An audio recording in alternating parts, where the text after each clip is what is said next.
What up, peeps? I here. Late night, Tuesday stream. Some Horizon Zero Dawn Remastered. Playing on the PS5 Pro. Continuing our journey that we've been doing here on YouTube. That's our main quest. That's what we're rocking. Of this, going to meeting Silence. Infiltrate this next. Eclipse Outpost.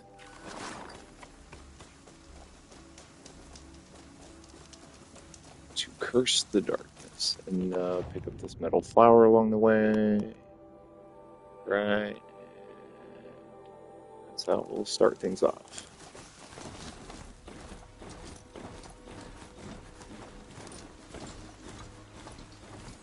Smoke some weeds.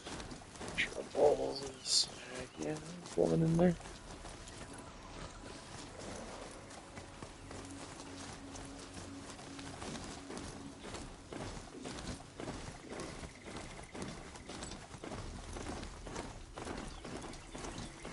Alright. Where's this flower at?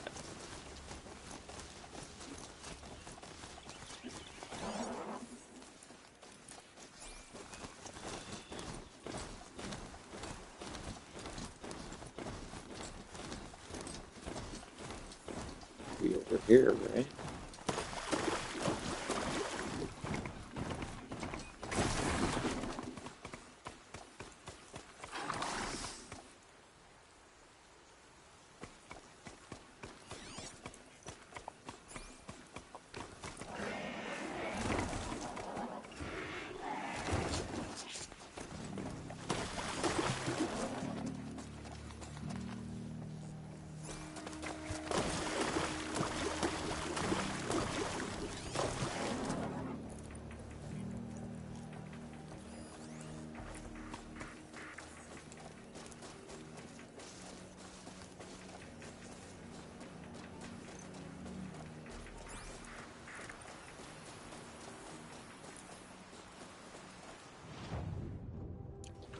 A little bit more south.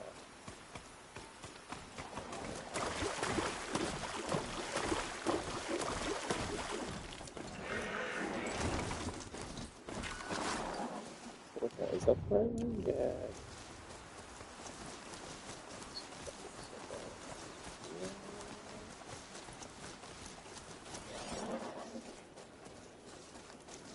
Where? The board. What's that? Oh, it's it.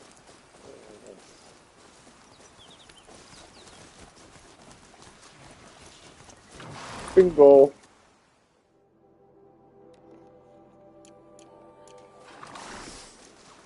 So Luigi's also being charged with terrorism. Oh, give me a fucking break. Well, his act was also in the attempt to manipulate or coerce, to fear, a change in civilian life, society, economy.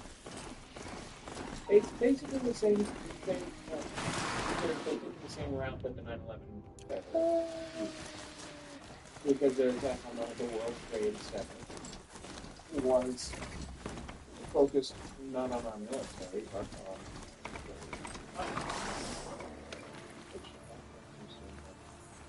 little something to do with that. Yeah, but 9/11 was also fucking inside job.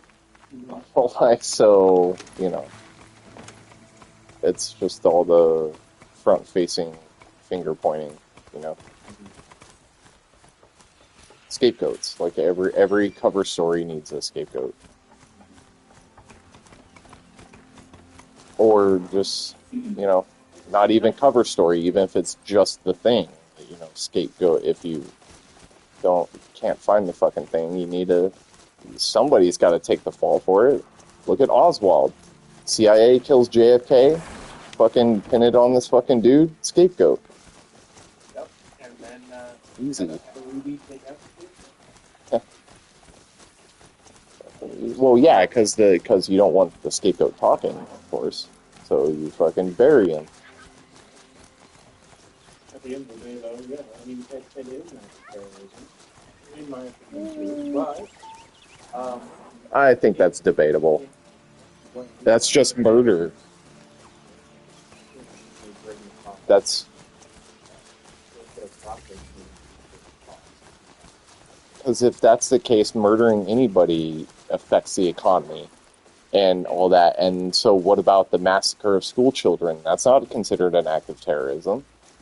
It's like, so no, I would disagree on that.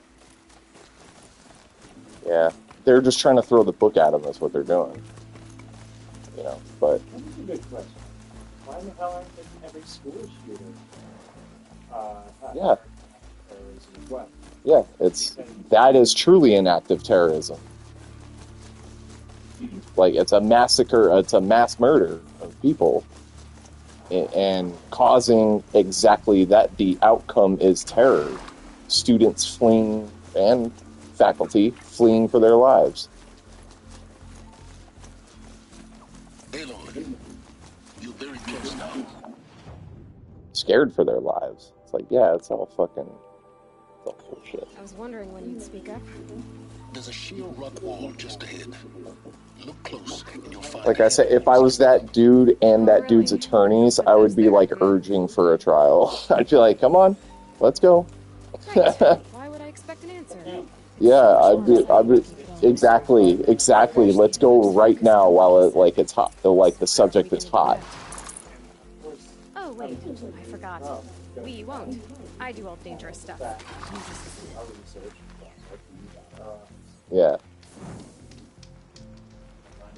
Well, to be fair, they are unless of course they win motions to like grant them more time and stuff like that. They do pretty much have a timeline. So as long as the defendant and, the defense can provide reasonable argument and not be scared of trial, things should move along pretty quickly. But, like, in your situation, like, in his situation like this, his best bet, like, normally on going on trial for this stuff, typically you'd probably be scared. In this situation, I'd be like, fuck it, let's go. Like, it's your best shot. Yeah, well, that's why I'd be like, let's just go to trial. Like, fine. I'd be like, let's see what the jury says. Yeah. If I was on that fucking jury, that'd be a not guilty. Oh, yeah. I would also deny justice. Yeah, exactly. So, like, if I we're wouldn't... supposed to be a jury of his peers, we're going to have to take the way that he is. Yeah. Yeah, exactly. Yeah. Would either go to jail for the rest of his life, everything continues in prison, or, I'm sorry a person died, but that's his fucking life. I'm sorry, I'm going to do what the... I wouldn't necessarily say justice denied, because that is the justice system is... It would be, who are we getting justice for? Mm-hmm. Is it... And I guess that's the question. That's the moral, ethical question, is if we were to do a not guilty, set Luigi free, is that the right call? Are we getting justice for what has occurred? And of course, if the jury comes out to a not guilty, that's a trust in the justice system, and yes, justice was served. An innocent man didn't go to prison. It was, and you can be like, yes, it was an act of murder, but just because it's murder doesn't mean that it wasn't for a greater good, or that the murderer or the murderee, the victim, wasn't evil. So it's like, dude, it's like, why does evil get to roam free and get pats on the back all the fucking time? It's like, and what you put out in the universe, you get back. So if you're going to be an evil fuck, you better fucking be prepared for the consequences. And there wasn't imbalance as the disparity grew. There wasn't an observation of the disparity, or if it was, a give effect. Yeah. We don't feel as if we were being represented at all. And I understand that we have to market, but All right. it's getting What now? imbalanced. Oh, yeah. If we have to, by law, have insurance, then there is no fucking reason why. Yeah. But if we gotta have it, they gotta pay. How nice of you to finally drop by.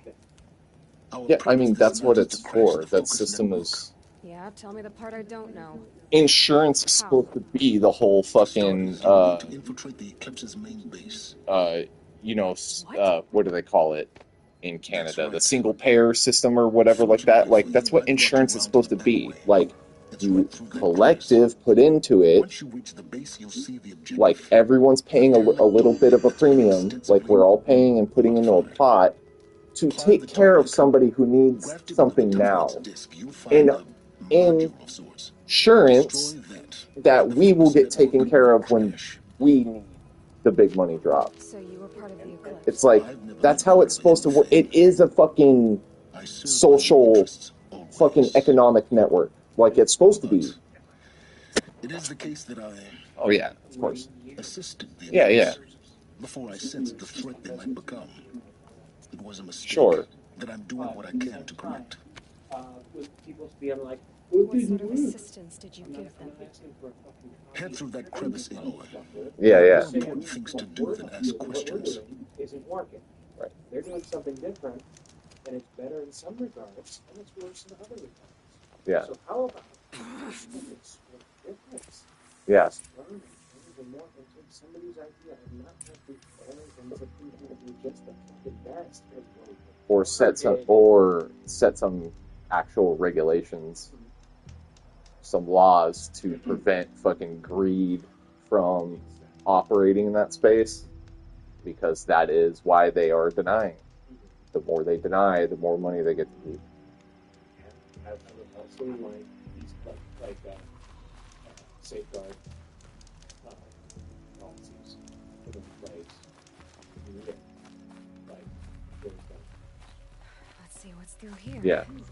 Because Machines. Control guards. Like soldiers. Held in reserve for war yet to come. You'll have to get past that. Very worried that it would, to prevent this, because we're listening to the opposition trying to find the ground like what we're supposed to be doing as a government. Right. Everyone is we're doing 4, 5, I think I'm in the clear. to help prevent that from happening. Proving that this is the limit. If conditions ever reach, these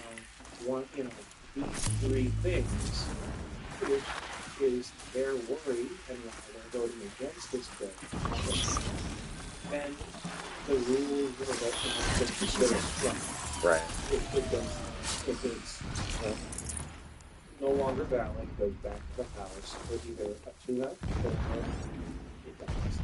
But let's say with citizens. Now there's no incentive to pay your employees what they're worth. That's completely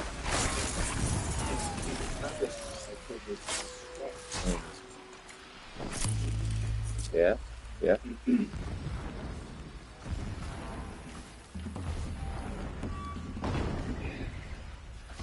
Like the tax cuts are supposed to do this, but Yeah, they didn't. right. So, Yeah. Hello, McFly. And then they keep voting for these fucks anyway. It's like, wow. Insane.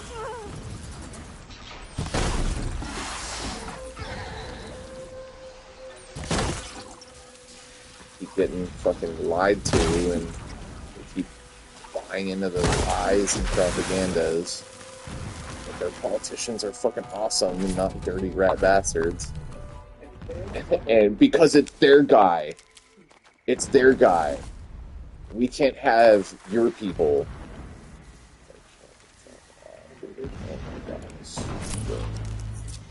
Yeah, it's like you're all listening to people who live in fucking bubbles. It's like, actually. Okay, we're heading back.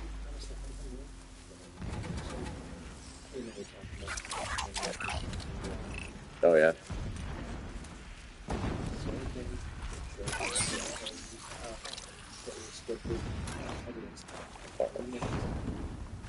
Yeah.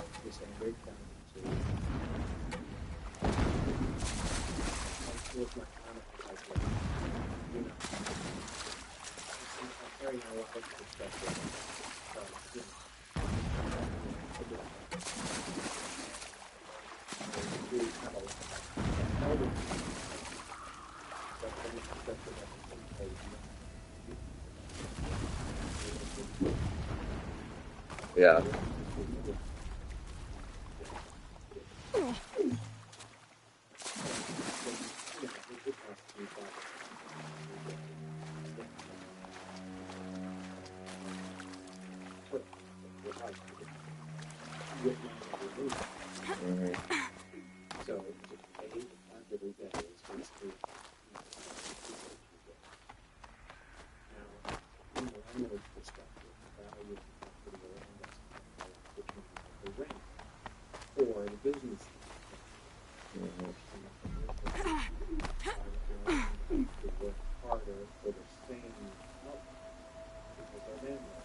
Quick way down. Yeah.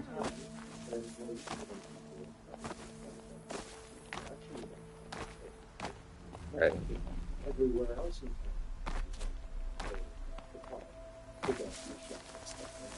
Right. spend money. So we're going to have to work harder to get the same amount of business that we want, even though everything's more valuable, but it's not. Yeah. So what it represents is like them making a business that's building basically fucking alone. Right. So you've come back to where we left off, I see. Gonna be tight. And it's an extra burden and tax on the very like we bring the value to music showing up every day. Right. And being the reason that, people can buy things because we're making the registers and it's not in the store and things like that.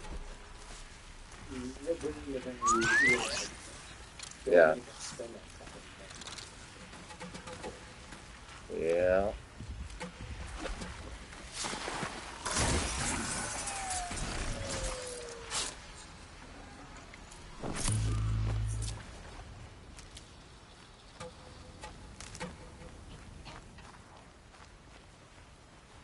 Oh, cool. Whoa, he saw me.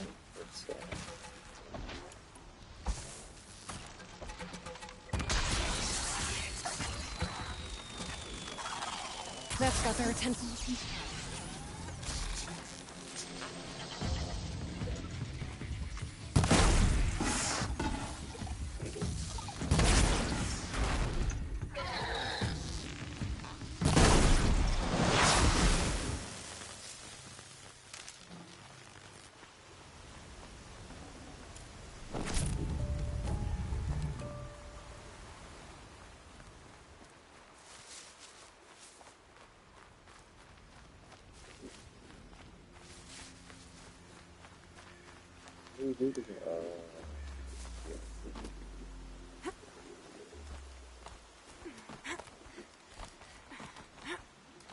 Fell down the waterfall. Stupid.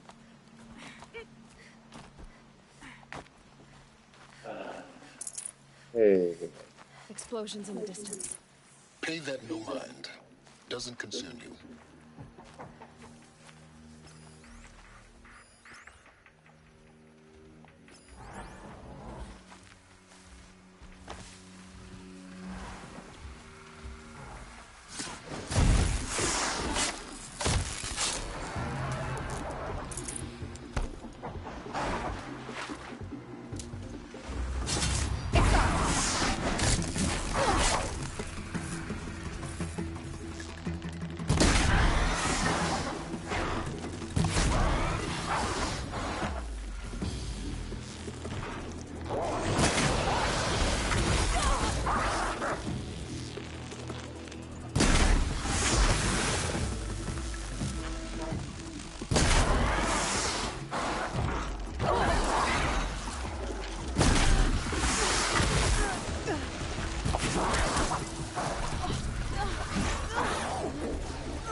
keep that for later.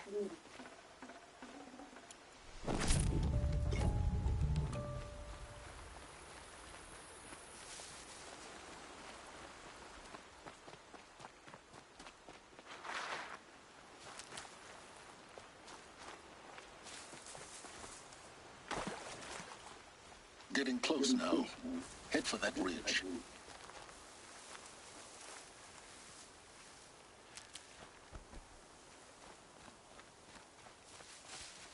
The tall neck's just over this ridge. You'll see it when you reach the top. Now be ready to act fast. You need to get in and get it done before they raise an alarm.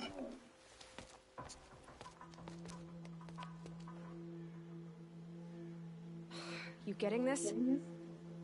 I see the legs of a tall neck down there, but no tall neck. Damn.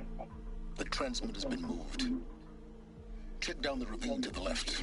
Only place it could be. So much for your insider knowledge. Toward the explosions. Great. You've got exactly one shot at this, Aloy, so spare the sarcasm and make it count.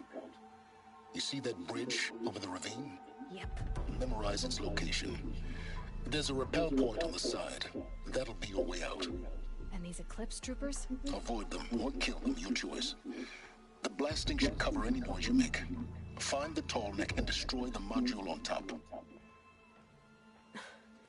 Here we go. The food. If a rabbit is good enough for the rest of us, it is good enough for him. Don't let it end like this!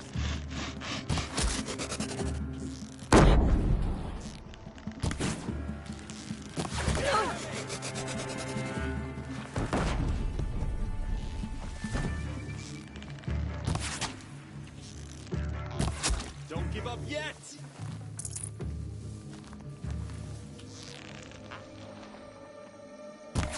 Only one way out of this. Fight!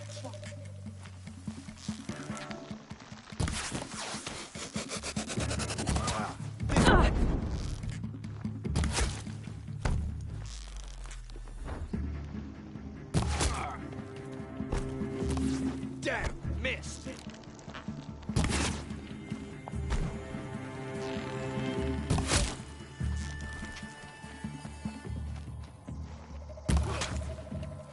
You can't...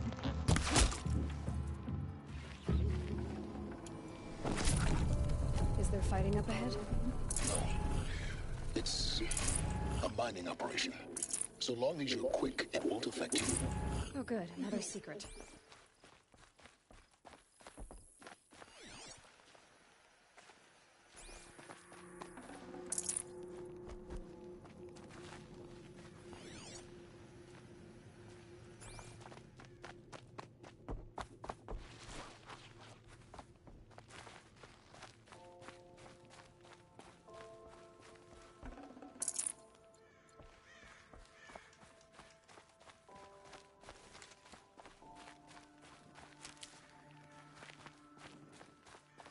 What is this place? A distraction.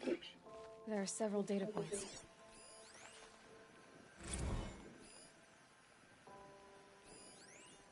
My lord, the 13th king of the Karja Sundom was murdered. Cut down by cowards who mistook firm rule for madness. Ever the strong are beset upon by the weak. So he said, as the traitors launched their assault. As their cannons, forged by Oseram filth, toppled the battlements and burst the gates. I would have fought to the end. But it was his will, the will of the sun, that I lead the prince and queen into the west, to safety. My lord did not hesitate. He saw his fate. He looked into the sun, and he did not blink. With me, he sent kestrels, nobles, sun priests, and slaves. Killing all that stood in the way, I carved a path to sunfall. There, we joined others to gather the strength to take back our home. But our strength only faded, until the buried shadow was brought to light.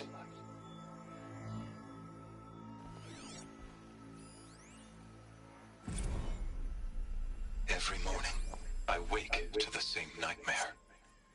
The same reality. Holy Meridian, in the hands of profligates. Debased. The spire, towering above the horizon like a glittering spike through the center of my mind. Every daybreak in exile is a mark of failure, but the count of days runs thin. I will see Meridian retaken, the profligates slaughtered, a true king restored to the Mesa throne. In this, I have become an instrument of prophecy.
It's like set in Alaska. That's 28 days? 30 days a night. Oh, 30, yes. No, I have seen that one. That's one. Yeah. It's a good one.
first set eyes on the buried shadow, I trembled. Was I not the chosen of the sun? A blazing light of faith to shred and scatter darkness? Was it not my place to destroy this devil? But High Priest Bahavas instructed me in the prophecy and set right my frame of mind. The murder of the true Sun King broke the cosmic cycle short of completion. The whole world cast into darkness, doomed. To resume and turn the wheel of time would require more than sun and faith. All forces must combine, all halves of nature join to one cause. Shadow to sun, night to day. Even a buried shadow wants the wheel to turn, for without a sun in the sky, there can be no shadow.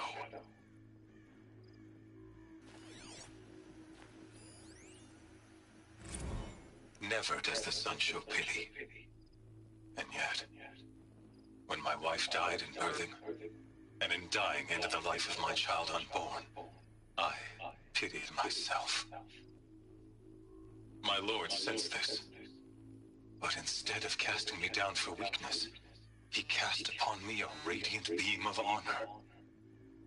He ordered my kin buried in the sacred caves reserved for royals and heroes. Unimaginable. Never again would I doubt that I am the chosen of the sun. Never again would pity find a place in me. Not for myself or another.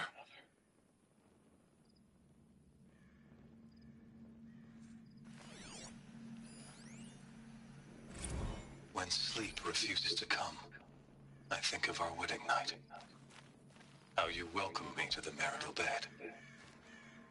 How after, when you fell asleep, I lay there watching your delicate face. For all its beauty, I detested its fragility. A rage swelled up inside me. I abhorred that bed, how its softness threatened to swallow us up. And that room, the stench of incense, the fine embroidery of the drapes, all of it weak. I slipped from the bed, threw open the casement, and lay naked on the stone floor, determined to spurn all seductions of comfort. But when I woke the next morning, you lay beside me, naked as I in the cold. Your body, stretched beside mine, seemed chiseled from stone. I saw you wake, instantly alert, like an animal ready to strike. You said nothing. You did not have to. Already you had shown me beyond doubt that we were meant to be.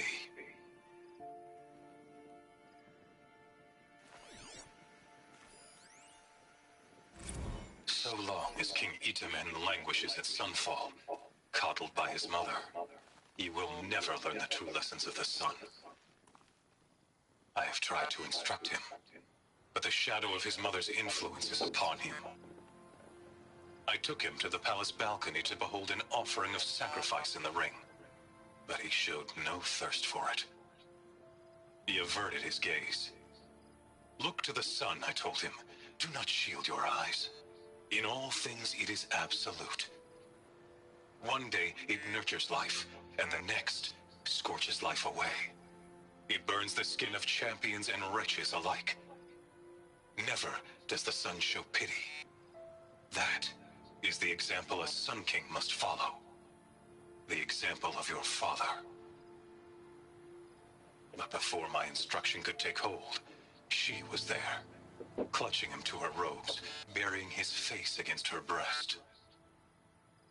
How is a king to rule when he cannot even see?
Right, spacing out. Pack the bowl. He's a fanatic, all right. Single-minded. It gives him a focus that you seem to lack. Now, how about finding that Tolnik? Talking about lack of focus. It's pretty fun.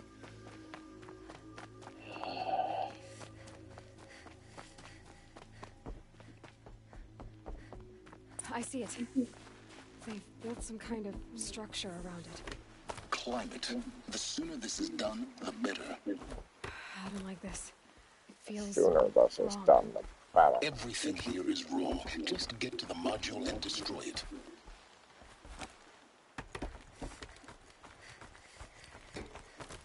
Oh, we're just fucking gonna do this thing. I see the module. Good. Now be quick. This is Hades? Aloy, this is not the time. It's a metal devil. Open the module's casing, now. Aloy, Aloy. do as I say or all is lost.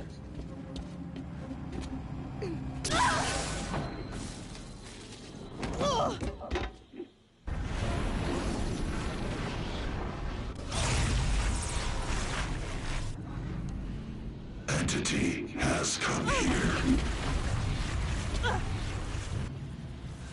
Entity miscalculated. Entity cannot destroy me. I am beyond its reach. Maybe you are. But this isn't!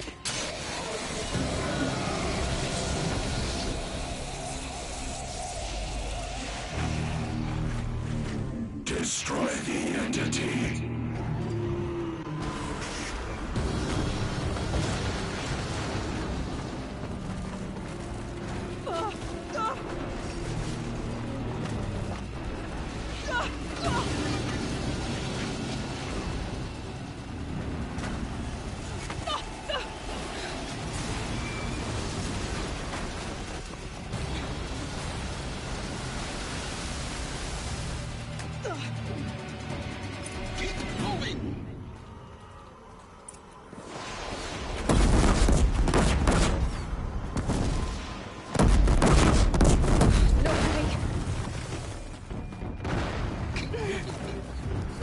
Yeah, you think? What do you think I'm doing? Taking a nap?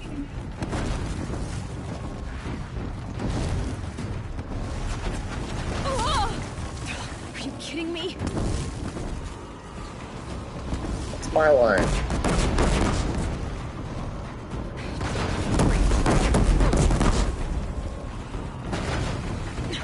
Almost out of it. What? Don't fight. Keep moving. Oh my god. Don't fight. Run. Well, if she would loot the dude, I would be on my way. Come on. Got it. Almost there. It's a little floating You will not escape the line that's not really Yeah, there. I noticed. Oh. Keep running. Bridge in sight. That's the way out. I know.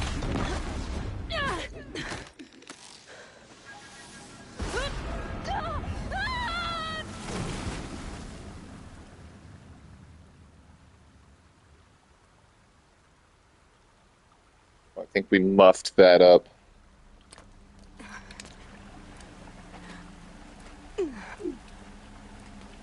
Not on purpose.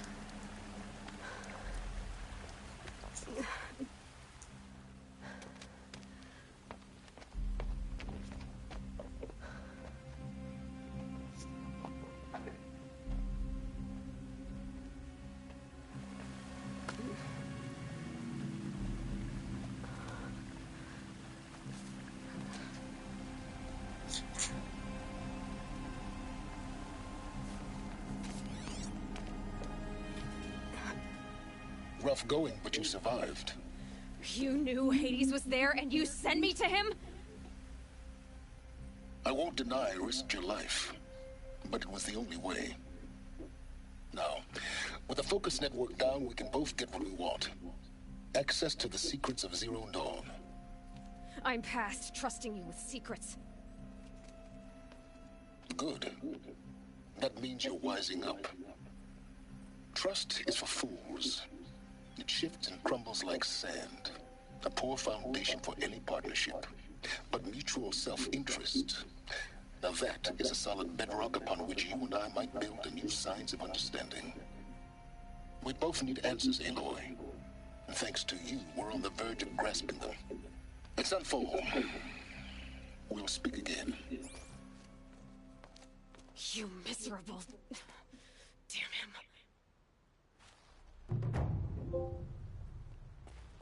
If I could toss this focus... Right. Crashed the Eclipse network, infiltrated the Eclipse battle camp, and crashed their network. and needed you silence, I would.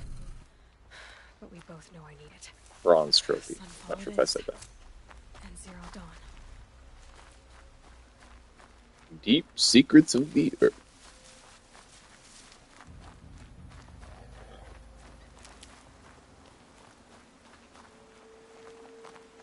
Saving these for the trail.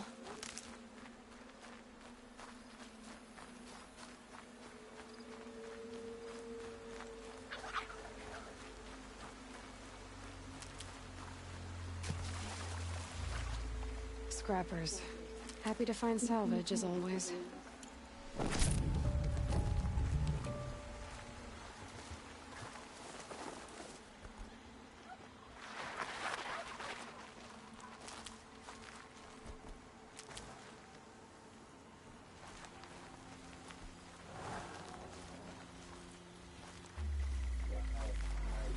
Hours of World War II facts to fall asleep to, for naming them. Oh.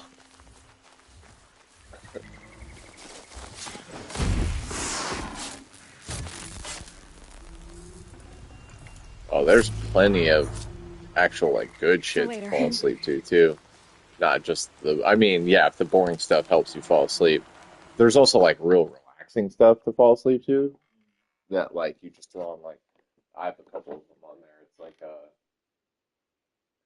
8, 9, 10-hour long videos, and it's just, like, for sleep, and it's almost like meditation type sounds, and you can do all kinds of stuff, you know, the rain, or... Oh yeah, rain's my go-to. Cosmic stuff, or whatever. Wouldn't mind just background noise if I was. Yeah, yeah. Well, I mean, that's the weekend, during the weekend, those, you know, the marathon's on 24/7, Friday to Sunday, like late Sunday.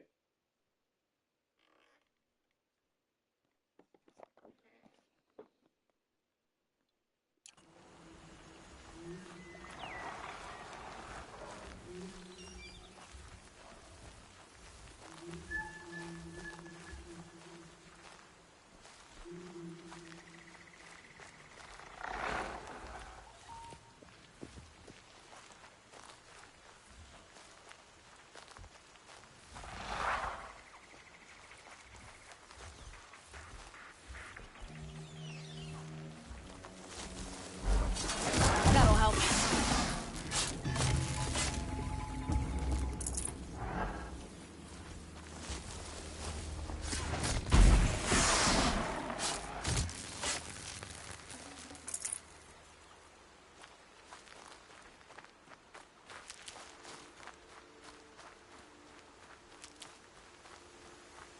Can't be too prepared.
Not built for mountain climbing, huh?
I bet they have really bad fleas.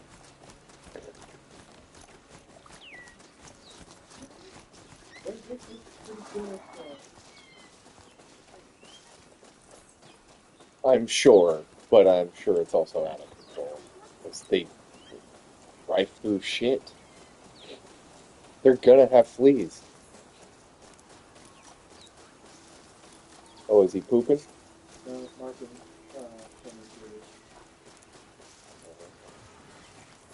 I think he was like pooping for a second. You know, they did the squat. okay, so other non-use cars will like females and so babies. Jeez. Tribal, huh? That's crazy.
Not bad.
You'll do.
Low and quiet does it.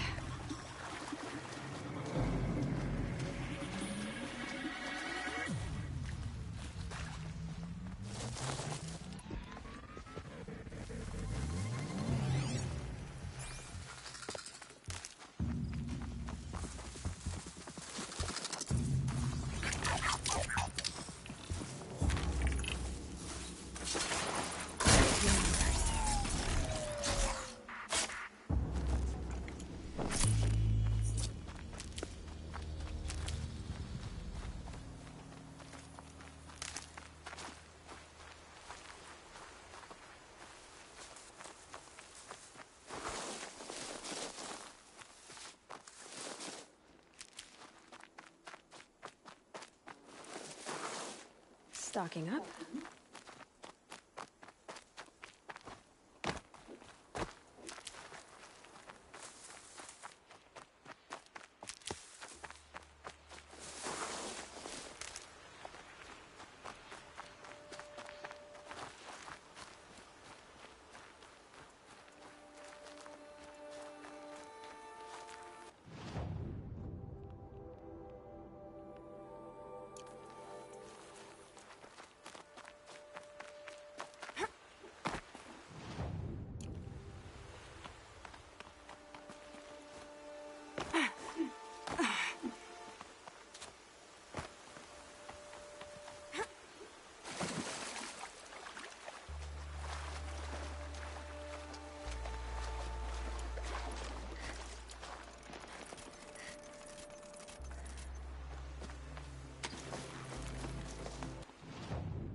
off, man.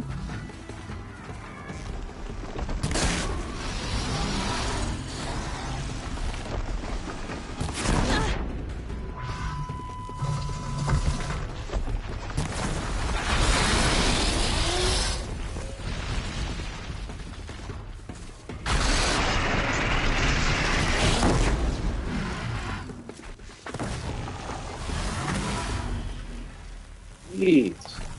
All my fucking health.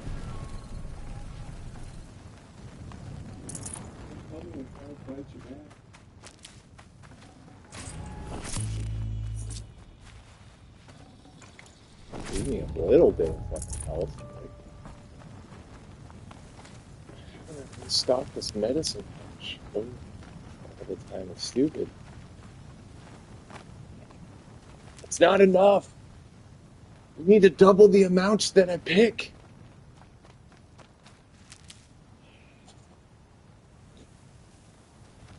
Off to bed? Yeah. Good night, Jake.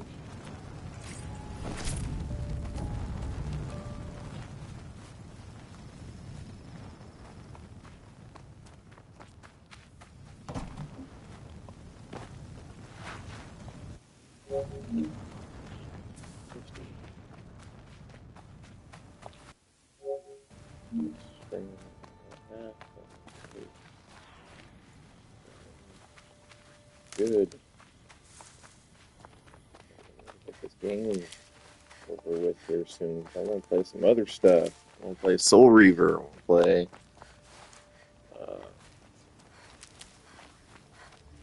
I'm getting the itch for Blasphemous 2.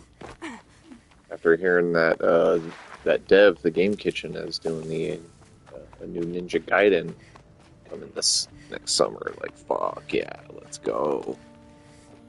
It just remind me that I need to play Blasphemous 2. I've only dabbled with it for like a few minutes. Like, popped like one trophy in it. So yeah, that's one we need to play. Still like the PS4 version of Lies of P. Like a little extra platinum. It's a fun game. It'd be cool going through that. Played the PS5 version. PS4 version would just be for another platinum. Double up. Double plats. I like double plat. Don't mind it. Come PlayStation 6, we might have triple plats on some things. Fucking knows. Sony keep remastering shit.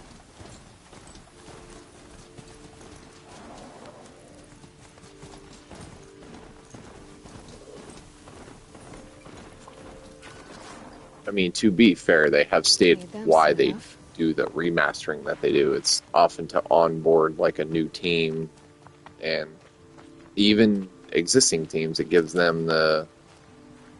just gives them an opportunity, a chance to learn the PlayStation architecture or the engine architecture, like whatever, all that fun stuff. Build the game. Seems like a waste of resources. Like, oh, they could just like build something, but it's like, yeah, but like let them get familiar with how things work first. I think it's probably more beneficial.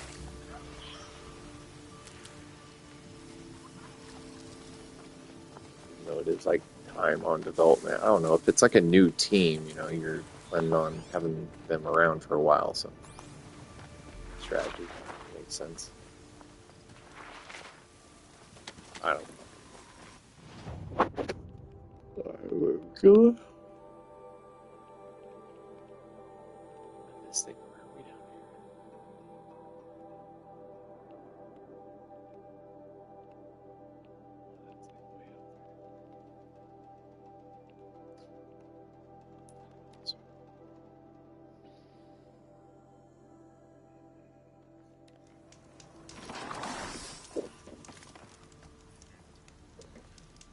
Gray does. What up?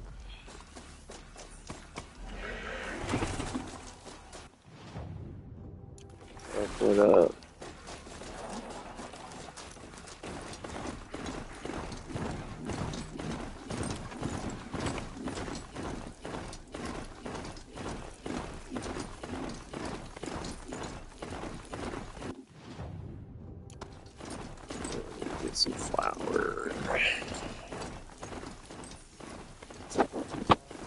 Pick a flower.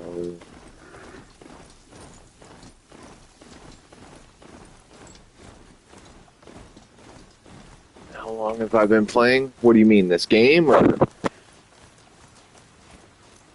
this stream? Because this stream been streaming for an hour and a half. We've been playing this game for, I don't know, about a week or so.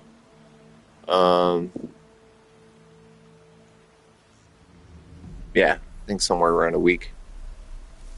And I've been gaming 41 years, my whole life, basically. So, you know, there's a bunch of answers for you.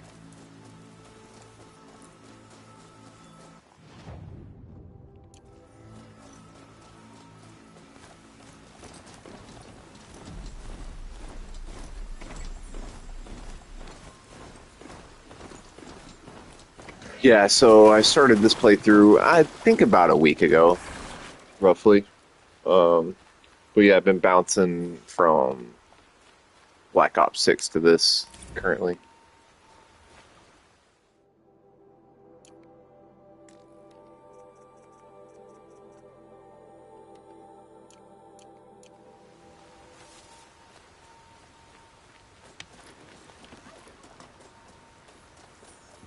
And yeah, I want to get some, I don't know, I want to play some of that Soul Reaver Remastered 1 and 2 that I picked up. But like I said, I also want to play some Blasphemous too. My mount can't find its footing on these slopes. But yeah, I might, once we finish a playthrough of this, I might, jump on over to Soul Reaver 1 and 2, see what's going on with that, see if we can drudge up some nostalgia, some memories. I have a lot of fondness for Legacy of Kain and Soul Reaver games. PS2. Not sure if they were PS1 also. Was Soul Reaver 1 PS1 and then Soul Reaver 2 is PS2? Were they both PS2 games? Or just PS1 games? See, my memory's already foggy and all that.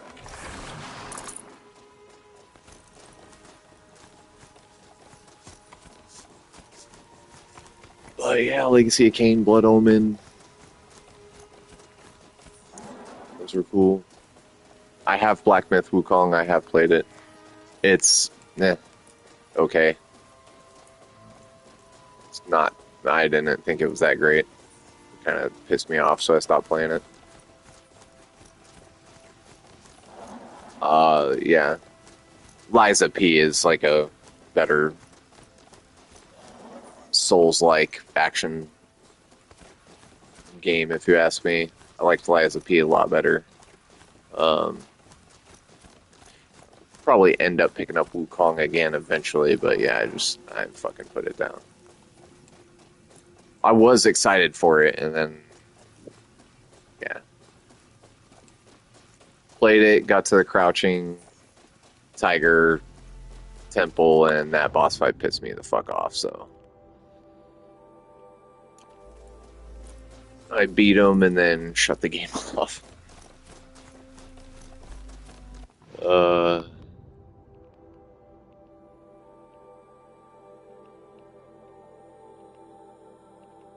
Yeah, so as far as games, yeah, the lineup is like the Soul Reaver,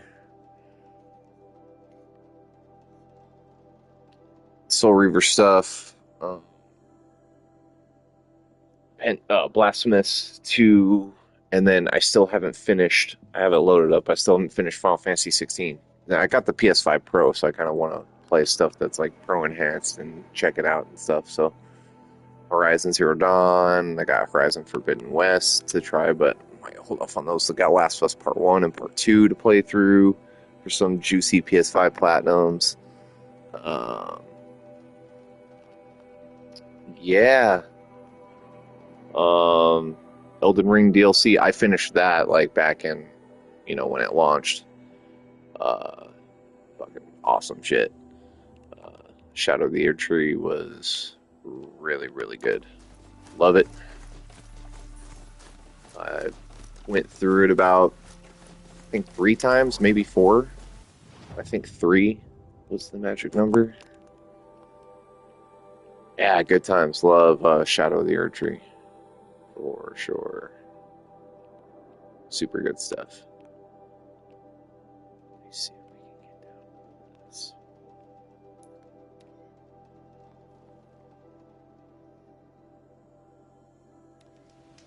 Kind of.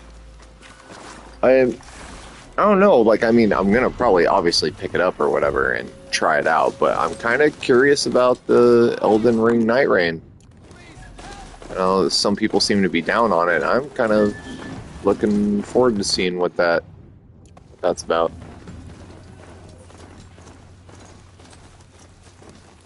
It's not Miyazaki. It's not traditional FromSoft, but I don't know. Let's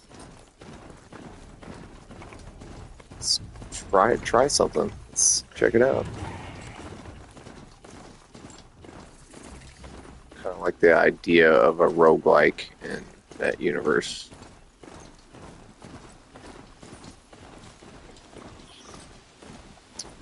Why not? Just because it hasn't happened before doesn't mean that it doesn't deserve it. Like, of course, it's always, like, debatable. DLC should kind of have a category, but they kind of do in the form of ongoing games and stuff like that. But, that's usually for, like, live service. But, if it's a big enough, it just depends. I think it just depends on the game and on the content.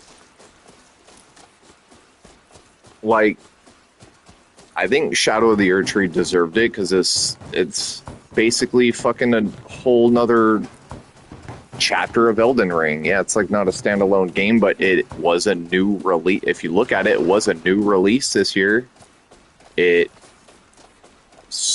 helped sell more copies of Elden Ring, which was already a hot game from its release.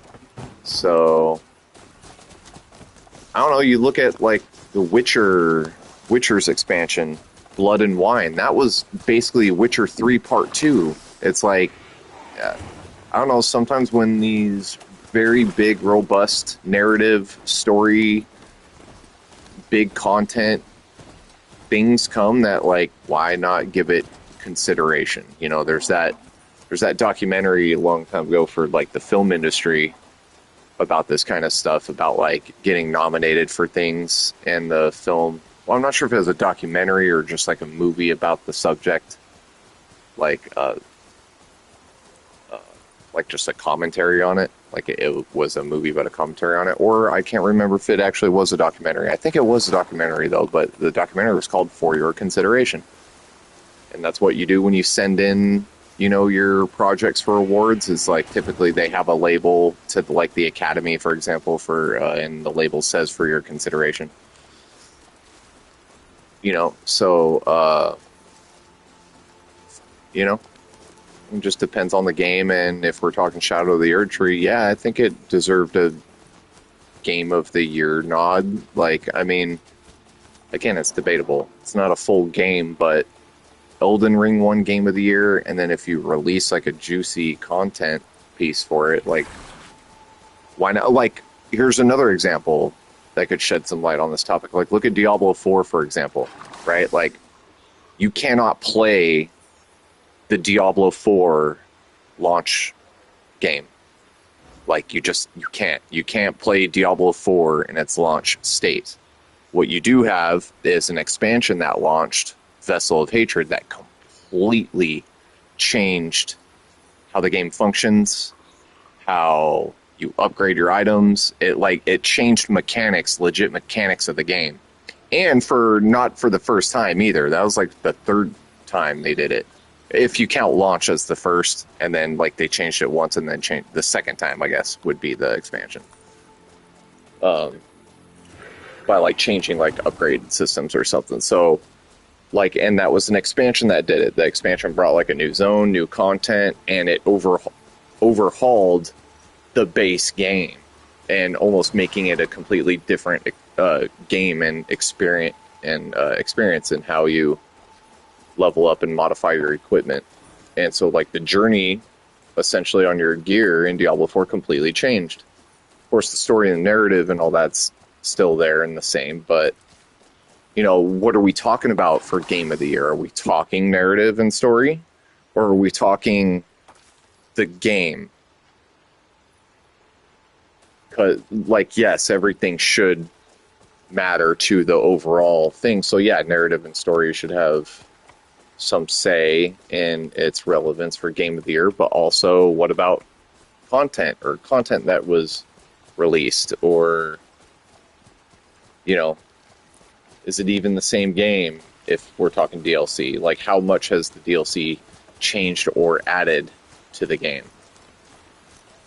Because, yeah, I would argue, like, a game like Diablo 4, like, yeah, it still has the name Diablo 4, but I think it almost needs a re-review, you know? Because there's not, like, a... Because if you go look up the review for Diablo 4... that review is completely irrelevant because, again, the version of that game is not even in existence. So you have to look up the Diablo 4 Vessel of Hatred review to kind of get a grasp on where the game's at now. And so, you know, there's nuance to the argument. I think it was an odd choice, and including DLC could set an ugly precedent. But I think there are DLCs that are kind of worth the conversation, and some DLCs maybe even deserve a Game of the Year win.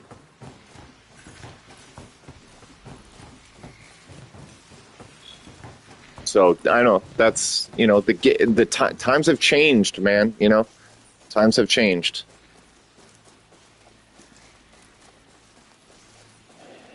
I mean, again, they could have a category for DLC, sure. But like I said with the Diablo 4 thing, it's like the expansion for Diablo 4 is that it's an expansion, but again, it's almost beyond an expansion because they changed how the base game works. Like, the Vessel of Hatred update included updates for people that don't even own the game, and it changed functions, even though you don't need to own the Vessel of Hatred because that's just how the game functions now. So, but then again, you can argue that that would just go into the games as a service category, the ongoing game category. Yeah, it could just be a simple solve of just giving, you know, best DLC of the year. That could just be a simple solution. And why that is not a category is weird because DLC is very much part of this industry. So why isn't there a DLC category? And that could just be the easy solve. I mean, that is the easy solve, is just have a DLC category. But I don't know. Again, I think there's nuance to this conversation of DLC. If it's worth it and worth what it's done to the game, why not? Now, like, for example, like the DLCs for the Horizon games like this, like the Frozen Wilds and Burning Shores, I don't think those are big enough or wild enough to have Game of the Year consideration. If I was to give one of them even a nod for Game of the Year consideration, it'd probably be Burning Shores, just because it carries the Horizon's narrative forward, and I'm kind of like a story narrative guy, so that's where I'd be like, oh yeah, kind of, you know, maybe, but I don't think those expansions were like big enough. Now, when we talk Elden Ring, it's like, dude, that map was like, it's a whole new section of the game that was like very massive and impressive. So I don't know. It was definitely odd and interesting conversation to have, though. But like, yeah, kind of an odd thing. Ghost of Tsushima, yeah, of course. Yeah, man. Here, I'll give you an idea. I've been getting trophies since PlayStation 4, since a little bit before the PS4 launched. I have 157 platinum trophies over the 10 years I've been playing on PlayStation. I guess 11 years. I think I got my first... Well, I don't know when I popped my first trophy, but I know when I got my first platinum was Uncharted Golden Abyss on Vita while I was in line at Best Buy to pick up the PS4 on launch night. So PS4 launch night was my first platinum. Playing on a PS Vita, and I got the Vita for the PS4 remote play functionality. I thought that was a dope idea.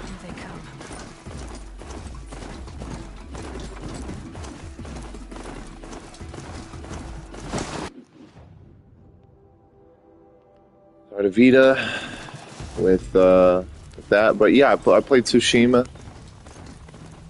Platinum both PS4, PS5, DLC. My wife has played Tsushima. She loves Tsushima. So I was happy to show her the Ghost of Yotai trailer that was recently revealed. I told her, I'm like, oh, we got a PlayStation State of Play today, or whatever the hell it was, a showcase, or whatever. And then I fucking... it revealed, and I texted her something. It wasn't... all I said was like, holy shit, Ghost. And she knew exactly what I was talking about. She was like, no fucking way. I was like, yup. Ghost, or I may have said Ghost or Ghost 2. That was funny. She was like, no fucking way. I was like, yup. Or it's because it was as I was watching the trailer live, so I didn't know the name of it yet. But I was like, Ghost 2. She's like, no fucking way. It's like, way. And I showed her the trailer when she got home. Oh, yeah. That was cool shit. Ghost of Yotai. Excited for that, for sure.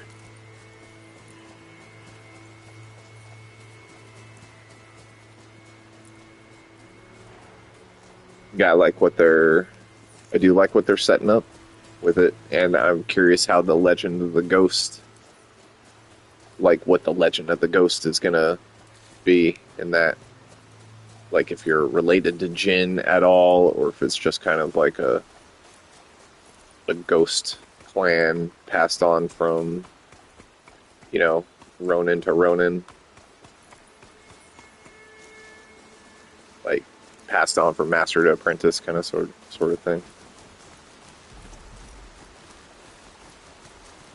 That'll be cool, man. More this way. So, I am in the right area. There you are.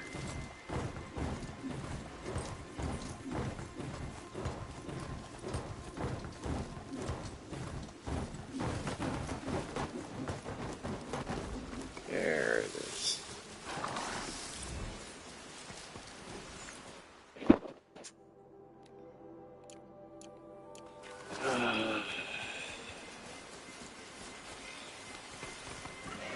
My total trophy count. What's my total trophy count at? That's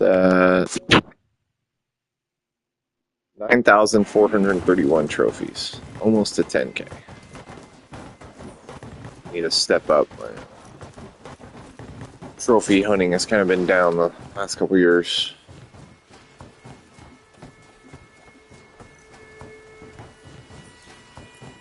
Grief struck me a few years ago. It actually happened during Elden Ring. During Elden Ring playthroughs. After I platinumed the PS5 version, I was going for the PS4 Platinum. It's hit with grief. And I just... my gaming habits changed. Hasn't been the same since. My platinum hunting slew down. I was slaying platinums. It's like, man, fuck yeah, let's go. then it just came to a halt for some reason. Haven't been able to break out of it since. Have to find another way. What? Come on, for real? You can't climb up that?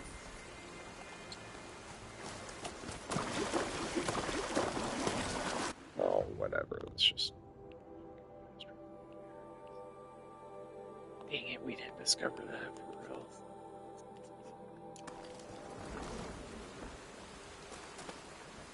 real.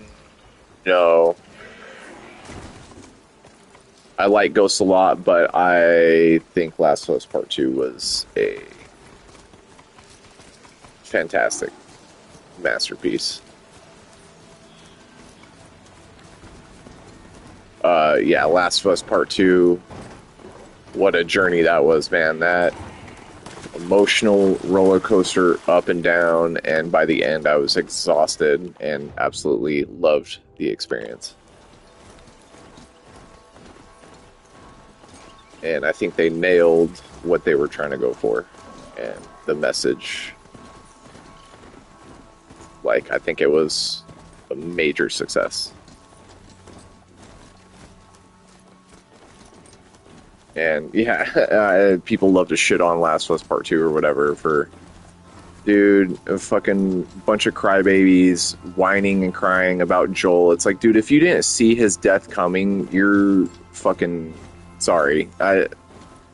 Dude, like, screenwriting 101. I saw that fucking shit coming a long time ago before, like, it's like it's frustrating. It's like, dude, that's narratively, that's just like kind of the beat you would go to as a story writer. I mean, especially with the theme that they were going with, cycle of violence and revenge. Or revenge and what and the cycle of violence in that which it creates. Unnecessary cycle of violence. Or whatever. It's a good message, powerful message. I fucking dug it. And I'm looking forward to part 3. Whatever it may be. I have a couple ideas of what it could be. I want it to be that, but you know, at the end of the day, Neil's Neil, and I don't know what the hell he's got in mind. Intergalactic looks cool as shit, I'll tell you that much. Fuck yeah, I'm down. Neil hasn't fucking failed yet, man. Don't discount him.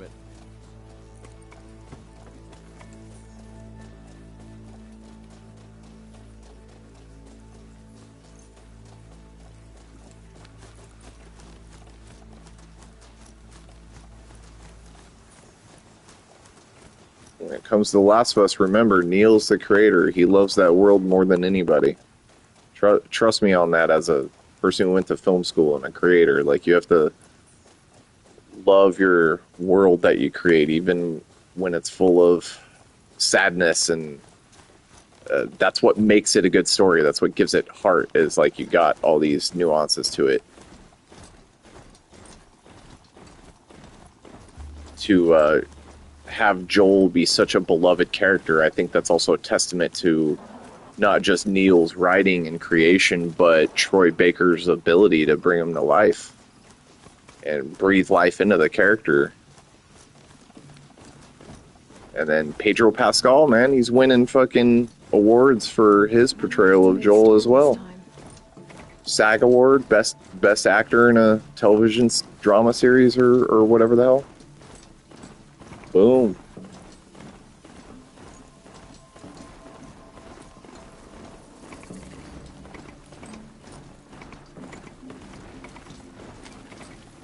Just have to fucking appreciate the game and appreciate the art. Stop fucking worrying about, I don't know, personal fucking agendas and fucking, you know, people's fake ass fucking rage against fucking, you know, fake wokeness and all this stuff. It's like, dude, shut the fuck up and just let people tell their fucking stories. Like, not everything has to fucking appeal to the white male gamer. I don't know, it's fucking frustrating. And it's so funny when people are like, "Oh, just give me the male protagonist I want to be, or if we're gonna be a chick, at least make her hot or whatever." It's like, dude, like hot. Well, first of all, on the intergalactic chick having a shaved head, I legit have a best friend. I mean, once upon a time, best friend. She moved away, and so we're not exactly close, but she was good friends. We went to film school together. Awesome person. She's, I believe she's bisexual or LGBTQ, but she is in a heterosexual relationship at the moment and has been for a while, and it has been since I've like known her or whatever. But she's got a shaved head. She's into dudes. Dudes are into her, and she has a shaved head, and she's a hot chick. So, like, not saying that the character of Intergalactic's, like, I'm attracted to her, or she's hot or anything. I'm just saying there are hot chicks with shaved heads out there.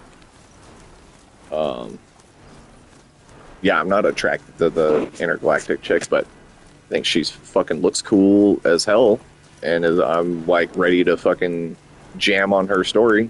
Most games I play, I fucking pick or play female characters. If I get a character creator, I'm making a female character.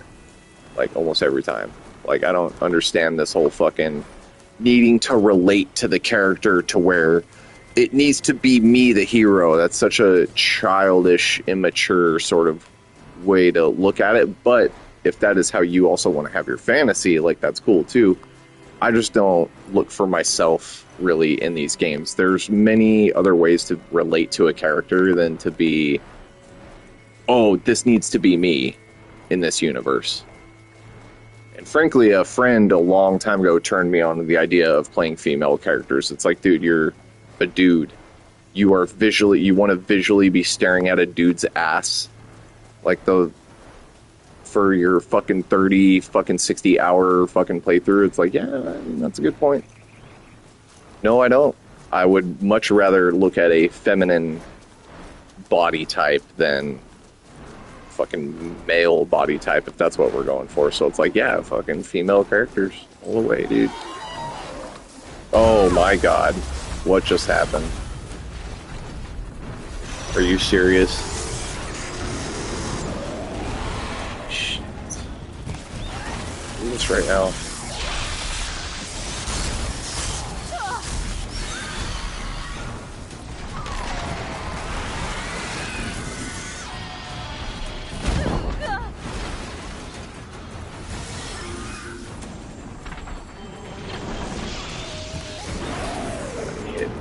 Ice.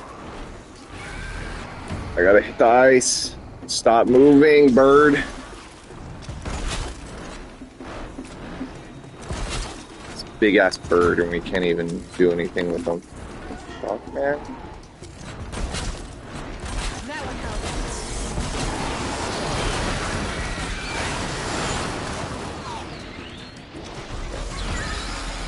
Oh, shit. Go, go, go. Like, people don't like Aloy. I'm sitting here playing Horizon. People don't like Aloy, apparently. I fucking love Aloy. I've loved her since this first game. Like, what is wrong with fucking people, dude? And I know why they didn't like her come the second game. 100% I know why they didn't like her come the second game. We didn't know her sexuality until the second game. Everyone loves her the first game. Oh, second game, turns out she's gay. All this fucking hate. Aloy's ugly. Blah, blah, blah, blah. It's like, dude, fucking homophobes, man. 100%.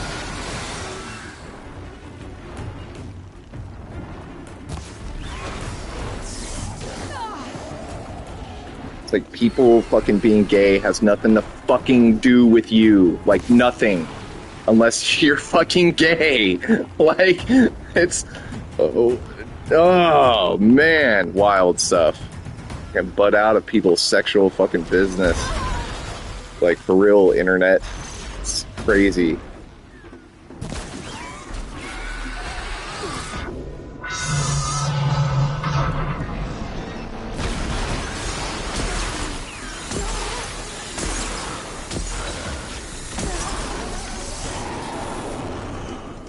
fucking rage hate on gaming. Just people want to fucking make it fucking woke or political or fucking whatever. It's like, dude, I'll tell you this about games right fucking now.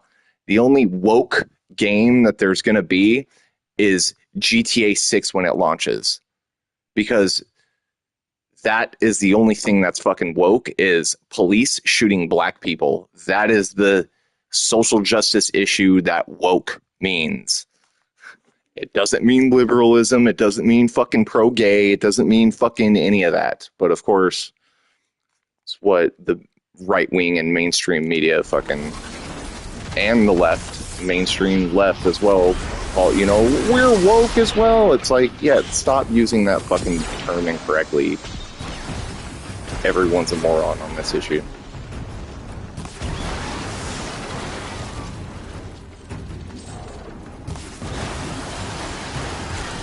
It's like when GTA 6 comes around and there's like a scene of a cop shooting a fucking, you know, minority. It's like, that's woke right there, 100%. Oh shit, bronze trophy. Combat machines killed. Killed at least one of every type of combat machine. No kidding. I am utterly destroyed though. Yeah.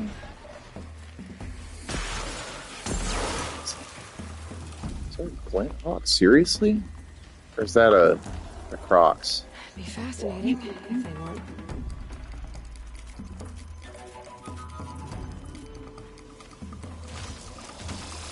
Anyway, that's my 2 cents on all this fucking game disorder going around lately, ever since games like Last of Us Part 2, and so that's really when it started. It was like around Last of Us Part 2, like all this fucking anti-woke shit in gaming. That was kind of the first one to start getting the hate for it.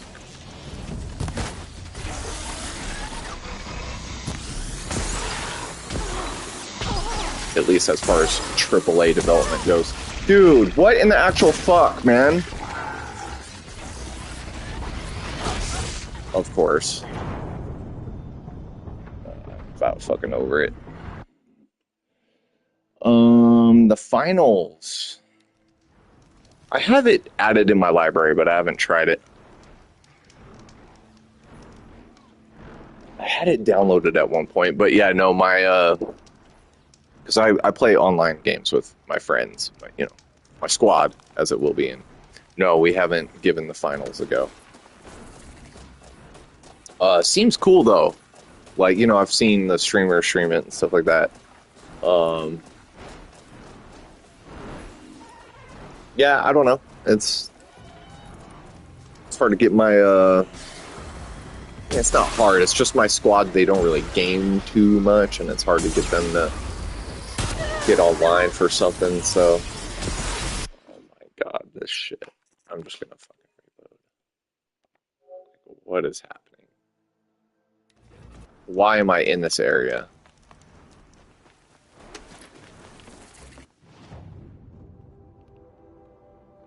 Yeah, the final seems cool though, for sure. I would like to give it a go at some point. But yeah, we're the squad, the boys. We're down for Black Ops 6 currently. Like, we're having a good time on that. For the most part, we're having a good time. Yeah. Of course, we rage a little bit. We have a bad match or getting owned, but you know, it's still good times. You got your squad to back you up when you're having bad moments. So, yeah, good to play with friends in that regard. Takes the edge off taking the game too seriously.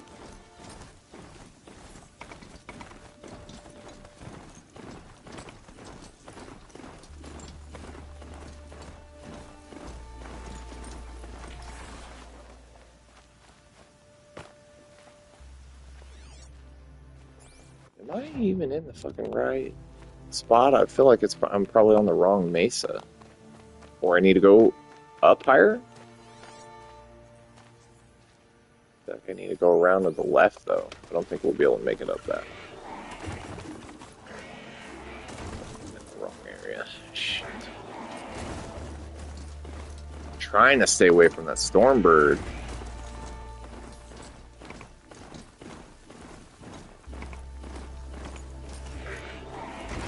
Oh, cool.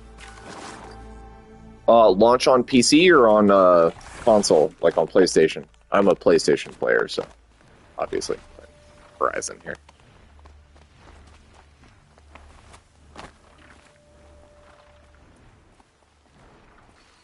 PC, yeah, cool. Yeah, so because I think the finals only recently launched on console. And was out on PC longer. So yeah, of course, like I was watching streamers play it when it hit the PC launch, and I want to say it released this past summer on console. So yeah, I've had it in the library since then. Again, had it downloaded at one point. Just need to let me see about getting the squad together on that one. Check it out. Yeah, like it doesn't have it's got like destructible buildings a little bit and stuff, right? Like not entirely, but I feel like you blow up like walls and shit at least in it, or whatever. Like, seems it's got cool elements. Little extraction shooter-esque, and going for the bank vaults or the loot, the loot stash or whatever. Seems cool.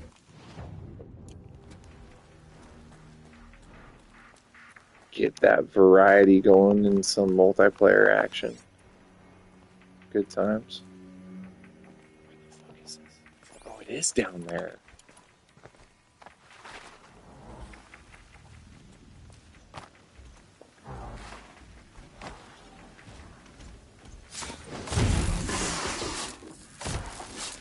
Oh, cool. So that's why they got the destructible buildings. Nice.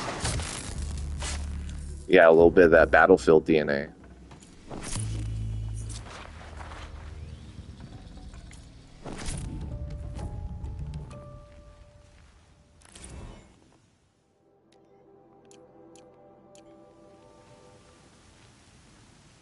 Yeah, that's cool. Battlefield devs. Yeah, I like hearing about that, like ex-devs with pedigree, doing new studios, new games. Like the ex-Blizzard devs who just created that company, was it Blue Giant or something like that, or Frost Giant?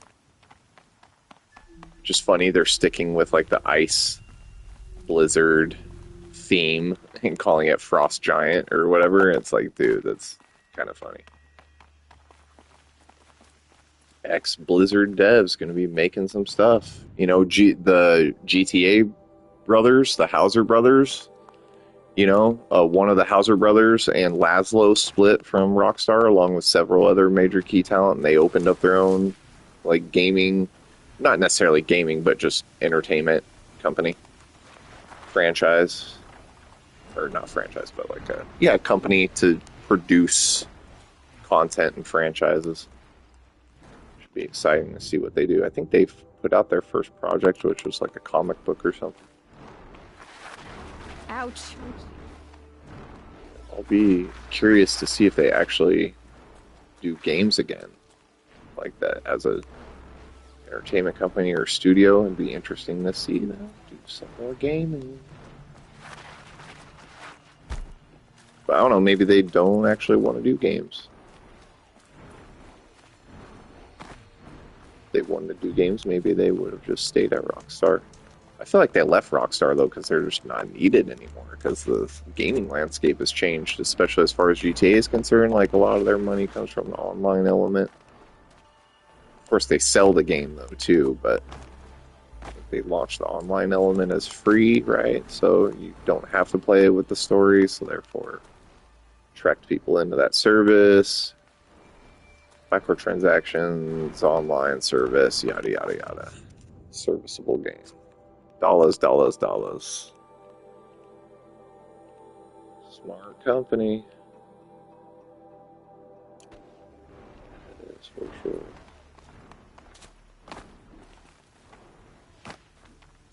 What time is this getting late?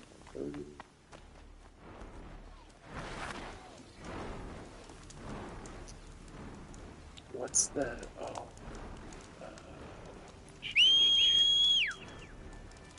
See here, I want to go to a safer spot.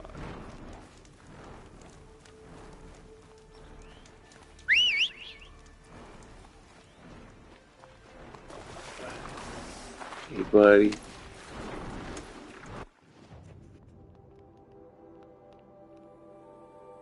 I don't know. That's for Frozen Wilds. What's this? Oh, that's the quest. Love it. Happy to see it. I thought it was an excellent game. Nintendo's always getting a fucking pass or like the win, you know, so to see a game that was clearly influenced by a Nintendo property,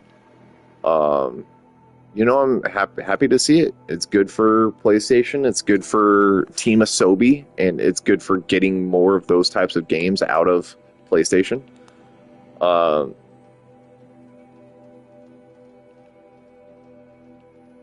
I loved Astrobot. I thought it was fantastic. Had some tough competition for sure. So again, that's cool. And the coolest part about that was the team honoring Nintendo, and potentially, once again, maybe the landscape is changing, and that like there isn't this bad blood between Sony and or PlayStation and Nintendo anymore. You know, we now have Horizon is now on Nintendo via Lego Horizon, first PlayStation property to go to Nintendo. And then you have the Team Asobi team paying homage and honor to them in their speech. Like, that's pretty cool stuff, man. This is fucking wild, dude. Get me out of here. Don't slow down.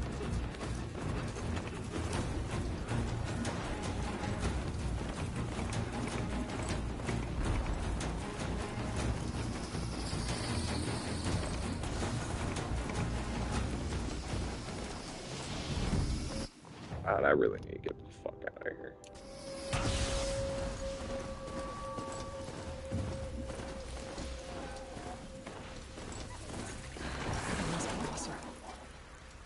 Oh yeah, of course. Dude, I expect GTA 6 to win Game of the Year 2025.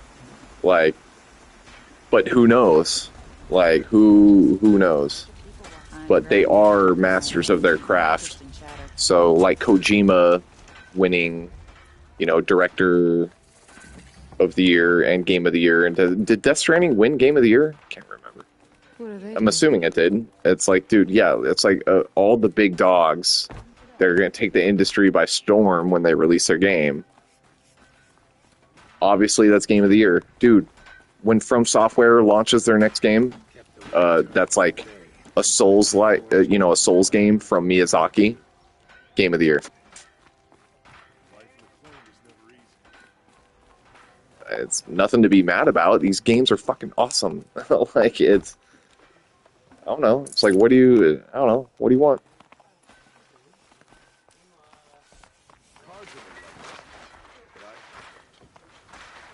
Can't please everybody. Like, of course, every game that's made is like fucking awesome, and to the team that made it, it's like a big, big accomplishment and stuff. But some games just stand out as masterpieces, whether it's the creator behind them or the vision of the game or the scope or the heartfelt narrative or just the heart and soul of the game itself. Like, Astrobot has a lot of heart and soul, and it's littered with 30 years of gaming industry history. And projects like that are always going to win awards, dude. Like, the easiest way to win an Oscar or like a game award is for your project, your story, game or movie, is to pay homage to your predecessors and to the industry in some way. Fucking easy. Like, every time you'll win an Oscar. Like, just look at all the guys who have won Oscars, who are like major film buffs in the industry. It's like you look at the, you know, Scorsese or Nolan or More it'll feel like home. you know, fucking any one of those guys, Spielberg. It's like they all bring I don't know, they'll bring that fucking special sauce they have, but it's not really this is what the special sauce is. It's just love for the craft, love for the industry. What am I thinking of? The film Hugo? Isn't that a Scorsese flick, or is that Zemeckis? Part of me wants to return to the claim just to see what they'll do to Derval when I they think get that's a hold. Scorsese, isn't it? Life in the claim was Hugo. never easy, and living here ain't either. Movie, 2011 film. Yeah, Scorsese. You know, and that movie is like a huge homage to film and the film industry, and I believe that was it's an adaptation, children's film. You type in Hugo movie awards.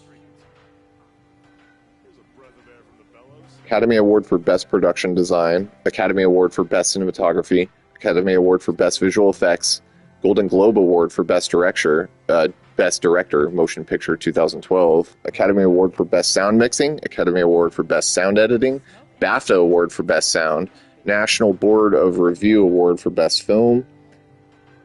Well, I'll just read off BAFTAs and Oscars. BAFTA Award for Best Production Design.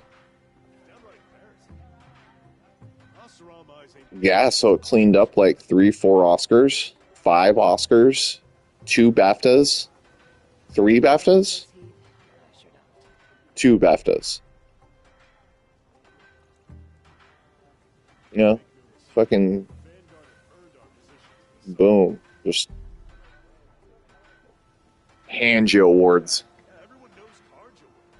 Carja wears are famous for breaking as soon as they're home. Yeah, man, it's good stuff. Good stuff indeed. What are we doing here? I could go turn in. Why is this active? Tie down medium-sized machines. Long legs, sawtooths, ravagers, bellbacks, tramplers. That's the main. We got that. Go to sun. Oh, right. We're about to break into Sunfall. We got some side quests to do. Honor the stuff to finish up that Honor of the Fallen. Moments of Peace. Pitchcliff. In the Frozen Wilds. That's that. But then there's like these errands, right? Investigate for a second. Ah, this one. Hunting for the Lodge. Turn that one in. Finished all the bandit camps. These tutorials. Just for the XP. It's like you do all these tutorials. It's like decent XP. Probably get a level up or something out of it. You kill 3 machines with proximity bombs. 3 sticky bombs to machines. Should play more with the bombs, like the sticky bombs. Probably come in handy.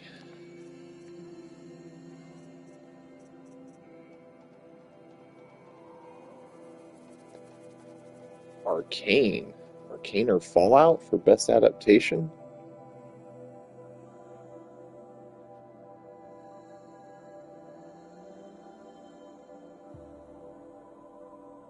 Yeah, I don't know. I thought best adaptation was The Last of Us, but I haven't seen the Fallout show. I'm not too big of a Fallout guy.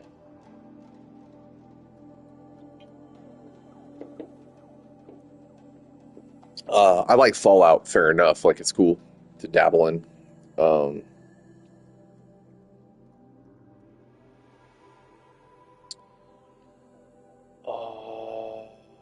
Yeah. Fallout won for best adaptation, didn't it? I was kind of like, oh yeah, I forgot people really like that show, so I was like, oh yeah, of course, duh. Can't be mad at, you know, people winning awards for their passion projects. Essentially, I mean, those are the ones that should be winning, or when it's like passion projects, and of course, majority of everything that's nominated is a passion project, or you know, blood, sweat, tears, all that. So you know, just being nominated, recognized by the industry as like one of the top games of the year should be substantial for people, but of course people want the fucking win. I found the Black Myth Wukong director obnoxious, like, oh boy is he Chinese, and are they narcissistic as fuck, like they just think that they're the best shit ever and should win. It's like, wow, dude, you guys fucking with the ego, dude, calm it fucking down. Black Myth Wukong was not that fucking great. If Black Myth Wukong was fucking stellar and amazing and that fucking awesome, I would have platinumed it.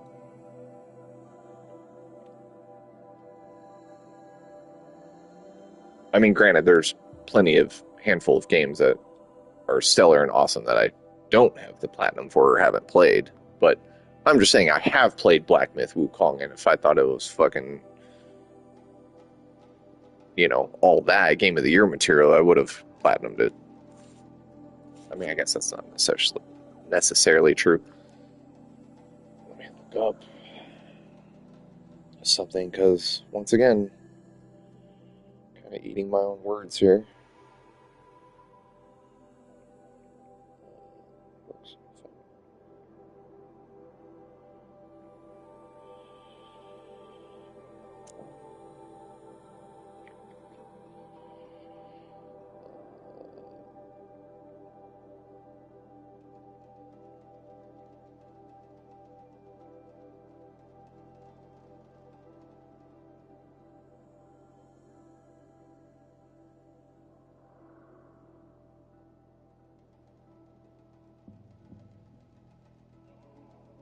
When did Final Fantasy 16 release?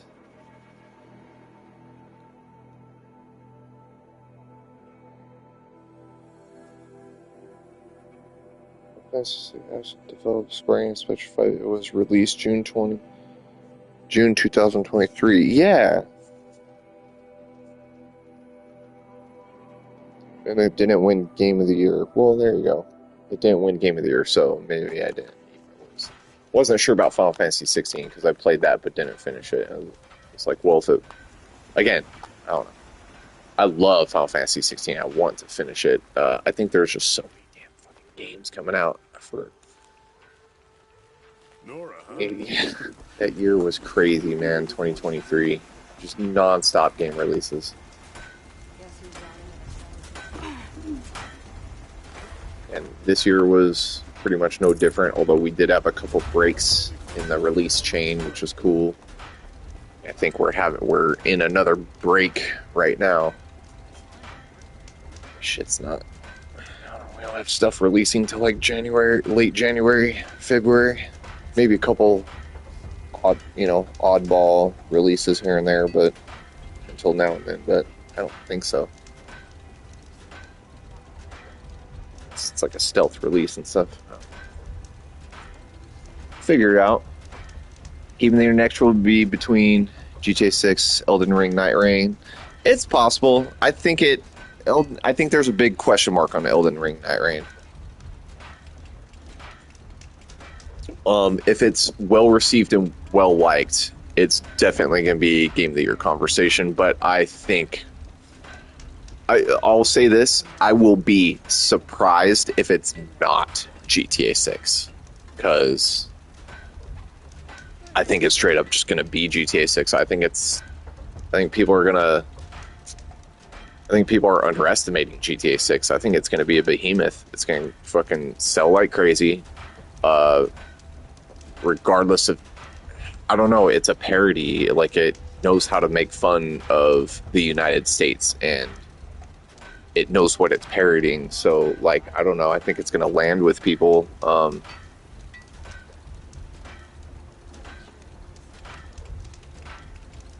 Yeah, they got, their characters, they've already hit it. They got the white male, right? For all the white male dudes. They got a hot Latino chick for all the dudes that want to play as a chick. Or girls that want to play too, because we got it, dude. It's not just guys gaming. There's more girls than ever playing games today. So, like, those numbers aren't even, like, I don't know. There's a ton of fucking chicks and girls playing games today, these days. So just hitting all the demographic of players with that one, GTA 6, it's smart stuff, I think. Plus, the GTA Online, you create your own character. So, like, that's fucking everyone's looking forward to going back to Vice City. It's Vice City. That's the other crazy thing. Like, Vice City was huge. GTA 3, the GTA 3 series, GTA Vice City. That game was huge. It's still my wife's favorite GTA game. So the fact that we're going back to Vice City in, like, a very modern AAA way, fuck yeah, bro. That's all I have to say. Fuck yeah, bro.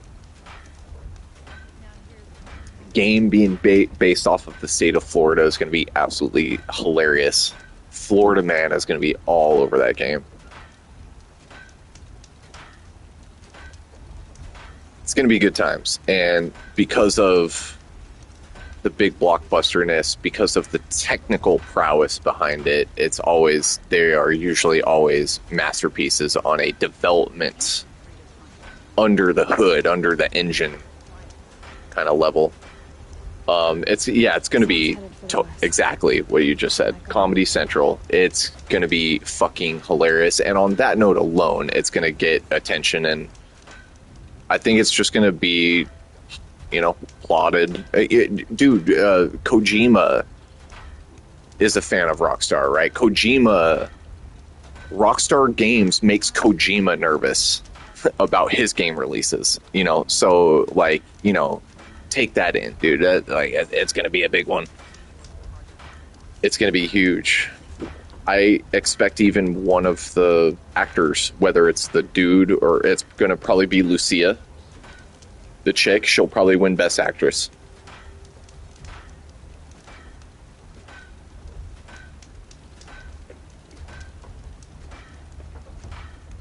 Yeah. Game's going to be great, though. Like, I have no doubt. Like, I know people were concerned with, like, the Hauser brother and Laszlo leaving and stuff, because, like, Laszlo is, like, a lead head writer for Rockstar, and for them to leave, like, end of development while, like, they're wrapping up the game and getting it ready for launch and stuff, I was like, what? Like, but if you think about it, the game is probably long done on their part, like, the writing part. The brother that left was, like, the writer, the one who, like, does all the stories and stuff for Rockstar. And so it's like, dude, like, their part on this game was, like, long done. And they probably want to go be creative, which is why they left, instead of just sitting around waiting to start work on the next game. Because, like, they're writers. They want to create.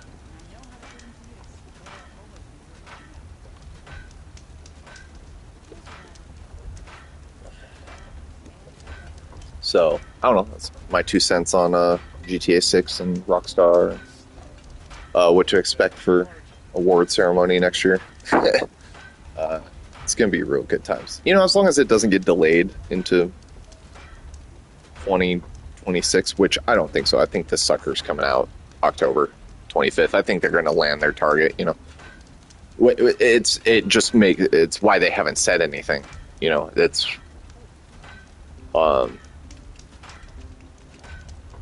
it's smart for game companies to do this, not say anything. Just give us a date when you're for sure and when you're ready to go, 4 months seems to be the sweet spot, but shit, you get 2 months away from a launch and you say your release date, like, that's fucking pretty bitching right there. I think 4 months is a good sweet spot. I think 6 months to a year, that's where you start getting into, like, long waiting games, and I hate that feeling. It's like, dude, just head down, toil away on the game, announce it when you're ready. Yeah, like, yeah, I've seen those too. Moon theories and like all this, that, and the other. It's like, dude, people, I guess they need to entertain themselves some way. There's so many other games to play. Like, you could distract yourself with like other game properties instead of sitting here foaming over GTA 6 for like a whole year or two, you know? It's like, I mean, trust me, I get it. I love it. I'm excited for it. But it's like, I would be going crazy just thinking about playing the next GTA. So it's just like, enjoy the time. Play other experiences. And in playing those experiences, time will go by. You'll have some laughs, meet some people, hang out with some friends, have some good discussions, eat some good food along the way. You'll always be hit with downer life stuff, but you pick up a controller, get through it, life's okay, play, and then boom, before you know it, we're at like a major release, and then you play that, and then another major release, and you play that, another major release, and you play that, or whatever releases you're into. And then it will be October, and GTA 6 is it's gonna pop off. That is for sure. Alright.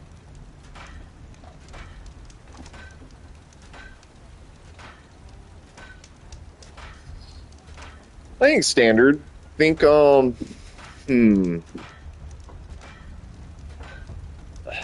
going to be a lot of writing to it because of the nature of the city, all the NPCs. They're all going to have some shit to say. You know, who knows what kind of stuff they'll have with like the social media and people recording videos. It's like, dude, there's going to be so many variations of like what NPCs can probably be saying and doing. So there's like all that writing alone, let alone like, you know, the narrative. So like we have your moment to moment stuff that's happening, writing, dialogue, people saying shit, right? And then story wise, think of it, I think it depends on map size. Just a little bit. Like I think it's gonna be a hefty, sizable landmass, right? I'm not thinking as big as Red Dead 2, but look, I got a pair of sturdy Osram hands, and I know how to put them to use. There'll always be work for me. I could see it maybe even being, just because we have cars and like maybe even air vehicles like airplanes and stuff, it could maybe even be bigger than Red Dead 2's map. Because we're talking like massive like cities and stuff as well, like, or at least the coastal, like the Miami Vice City area, right? That's gonna be like a massive like city strip area.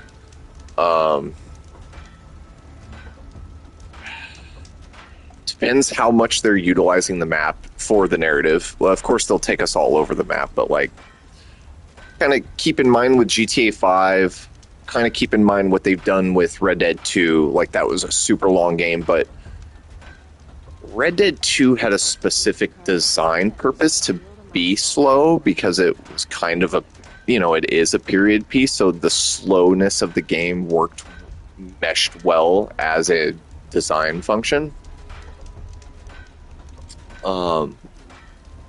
So that alone, everything being so slow in Red Dead kind of, right, like elongates the game and the missions a little bit, right?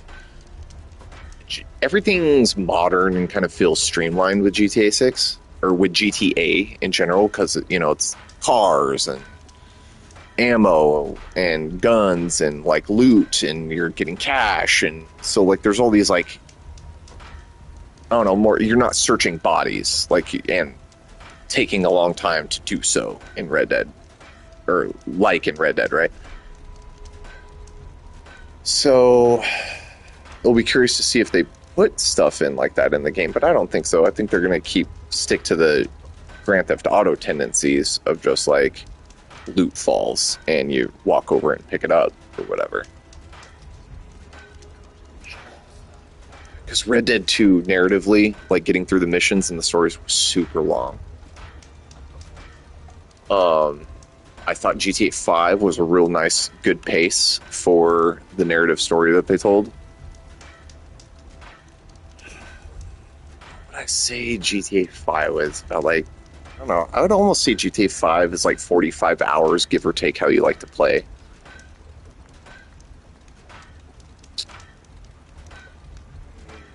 But sometimes the story missions aren't always what they seem to sometimes as well.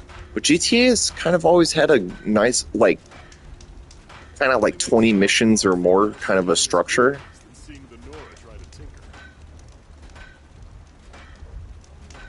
And the bigger the maps get, the more layered with missions they get. And you can always do, like, you know, there's always like 2 or 3 missions up at a time to choose from, typically.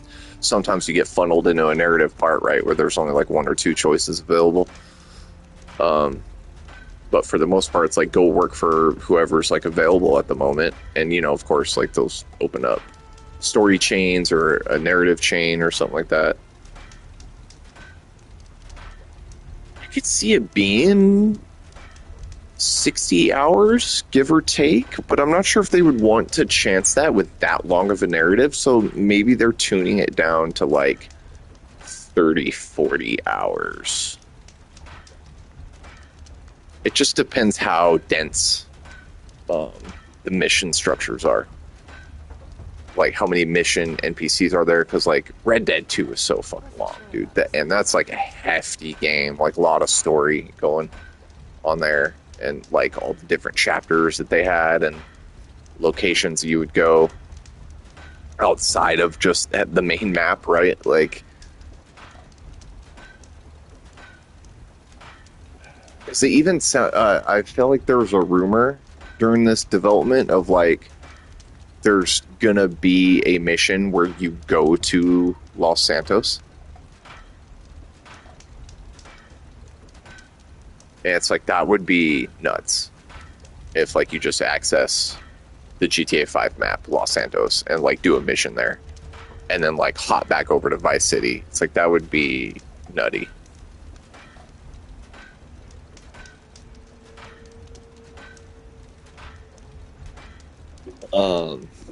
And they've tried doing that stuff in their games in the past. Of, like, you get on flights and you go to other areas, like previously visited Grand Theft Auto locations.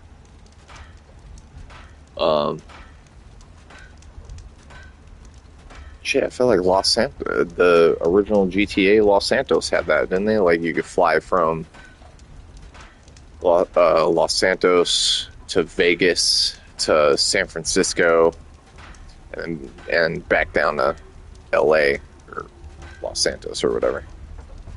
You know, of course, GTA versions of all these cities. Yeah, cool stuff. Yeah, I think it will be anywhere from, I want to say, like, call it average, like, 40-hour mark, but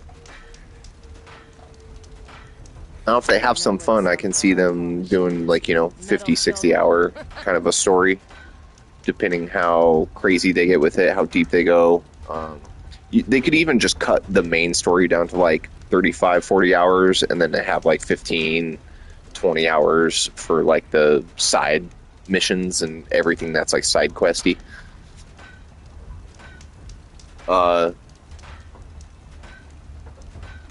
As far as, like, mission structures go, I'm expecting kind of, like, maybe 60 to 80 hours of playthrough, but, I mean, you know, people play GTA also for mostly the open world, fun, chaos nature of it. The game.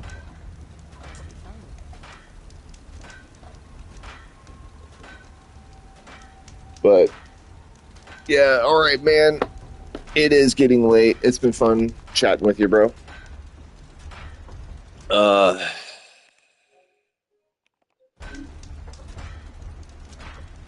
Yeah, today was kind of an interesting day. I didn't get started till, like, way late. 2.5 hour stream going right now, and haven't played much during the stream, but we started off strong, got through that main quest, did some other stuff, and we've just been chilling, hanging out for the rest of it. I'm gonna wrap this up. It's late. Go chill before I go to bed for a little bit.